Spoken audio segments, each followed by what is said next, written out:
Amici, questo è un video in tema con la stagione, con tanta acqua e in più delle rovine sommerse. Ce ne sono moltissime, come si può vedere nelle immagini ottenute grazie al lavoro di moderni esploratori. Immagini del monolito in Sicilia, per esempio, o delle statue e dei mosaici del parco sommerso di Baia, nel Golfo di Napoli, detta anche la Pompei sottomarina.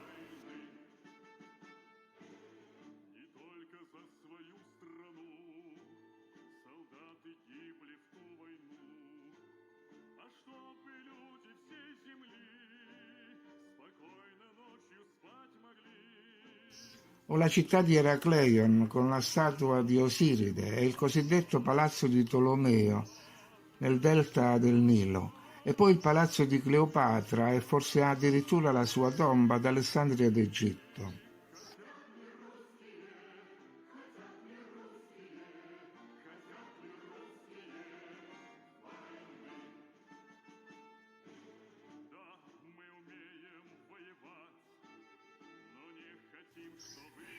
In India c'è l'Atlantide indiana, a Dvaraka, la capitale del regno di Krishna. Secondo la leggenda, questa città fu costruita in una sola notte dal dio stesso. Queste invece sono le presunte rovine della vera Atlantide, con le sue piramidi, in luoghi tenuti segreti nelle Bermuda.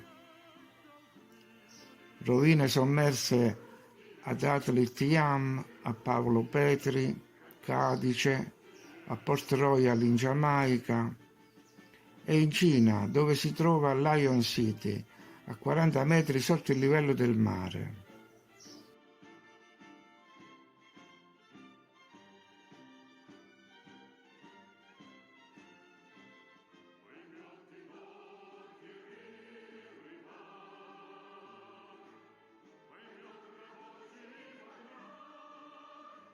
Fino alla piramide di Yonaguni in Giappone.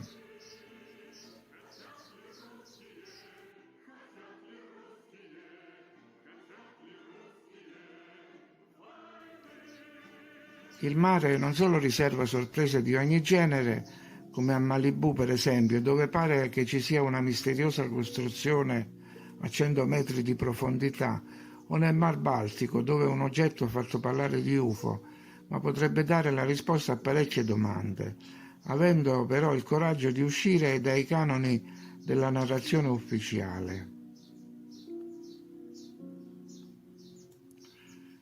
Ma noi qui parliamo delle strutture riconoscibili con sicurezza, come le statue e i palazzi.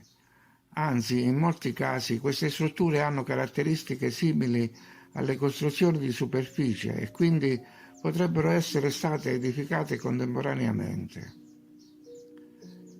Il nome Tartaria naturalmente viene usato per comodità, per definire l'eredità di una civiltà precedente.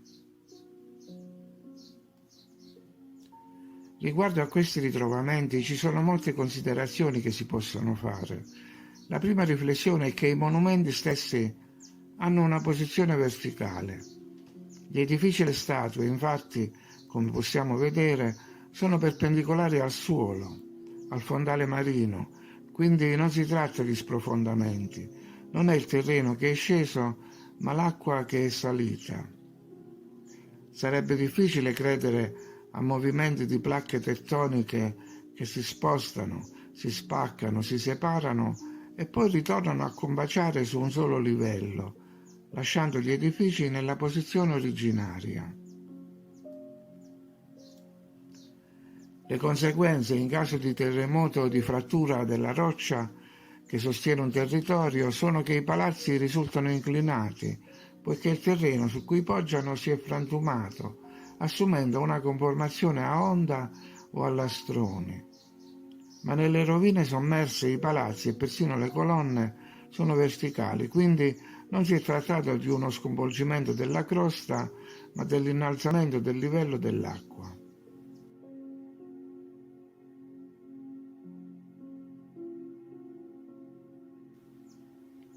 Una prova di ciò, oltre alle città completamente sommerse, è la presenza di città appartenenti a una fascia intermedia, cioè solo per metà sommerse, come le cosiddette Venezie del Nord, San Pietroburgo, Amsterdam, Amburgo, Copenaghen, Bruges, città non costruite direttamente nelle paludi o su tronchi d'albero collocati nel mare, come ci viene detto, ma invase dall'acqua in un secondo tempo, decine di anni o secoli dopo la loro costruzione.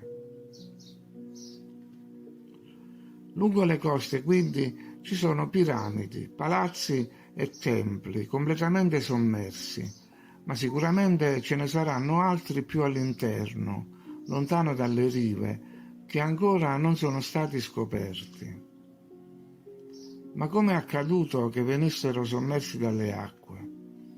Questo è un argomento spinoso per i narratori ufficiali, perché dovrebbero spiegare da dove sia arrivata l'acqua in eccesso. Io ho smesso di fare calcoli e misurazioni, ma un innalzamento di 50 e più metri del livello delle acque in tutto l'habitat comporterebbe davvero l'arrivo di una enorme quantità di liquido e significherebbe che prima c'erano delle proporzioni invertite, cioè solo un quarto di acqua e 3/4 di terra.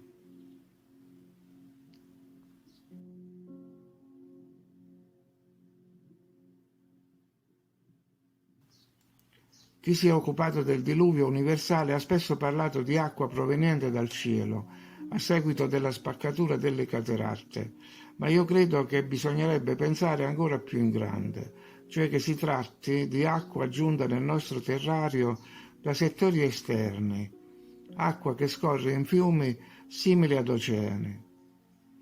Anzi, a tale proposito non vorrei che ci trovassimo all'estremità di un gigantesco impianto idrico delle città oltre il limite del cratere. Qualcuno infatti definisce il nostro habitat un cratere che potrebbe essere stato creato a seguito di estrazioni rocciose. Insomma, noi vivremmo in una gigantesca miniera esausta, situata ai bordi di una diga e laddove ci sono le maree più alte è perché si è più vicini alle chiuse.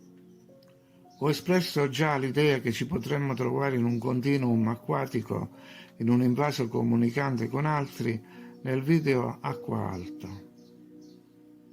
Il vuoto provocato dalle estrazioni è stato colmato dalle acque come viene ancora oggi con i pozzi petroliferi dopo l'estrazione del greggio. Le sacche vuote vengono riempite di acqua per compensare la pressione. La famosa frase della Bibbia, dividere le acque di sopra da quelle di sotto, potrebbe significare creare le condizioni per estrarre in sicurezza i minerali. Le stesse maree non dipendono dalla Luna, infatti non si manifestano nei laghi perché questi non sono collegati ai flussi delle correnti, come nel mare aperto. Se sui laghi ci sono ingrespature è solo a causa dei venti. Ma dicevamo di una possibile diga che rilascerebbe quantità di acqua a ore stabilite, in un mondo automatico. L'idea di un terrario meccanico risale già al libro di Enoch ed è stata rafforzata sia dalla famosa stampa del viaggiatore del Medioevo che giunge ai confini del mondo, dove sono sistemati degli ingranaggi, sia nell'immagine di un convento non meglio localizzato dell'America Latina che descrive la Terra situata su un meccanismo. Ma non è tutto. Se da un lato abbiamo città sommerse, cioè ghiottite dall'acqua che saliva, abbiamo anche prova di acqua che è scesa di livello, per esempio le conchiglie sulle montagne. Ci sono montagne altissime piene di fossili marini. Io stesso ho scavato dal terreno uno di questi fossili a 1000 metri di altitudine. Per quanto riguarda questo ultimo aspetto, possiamo avanzare due ipotesi. La prima è che il nostro habitat sia in balia di acque che salgono e scendono, secondo la quantità che arriva dai settori vicini. La seconda è che in fase di estrazione dei minerali le macchine gigantesche abbiano scagliato lontano dalla zona dei prelievi i fondali del mare, i quali hanno creato colline e montagne con relative conchiglie.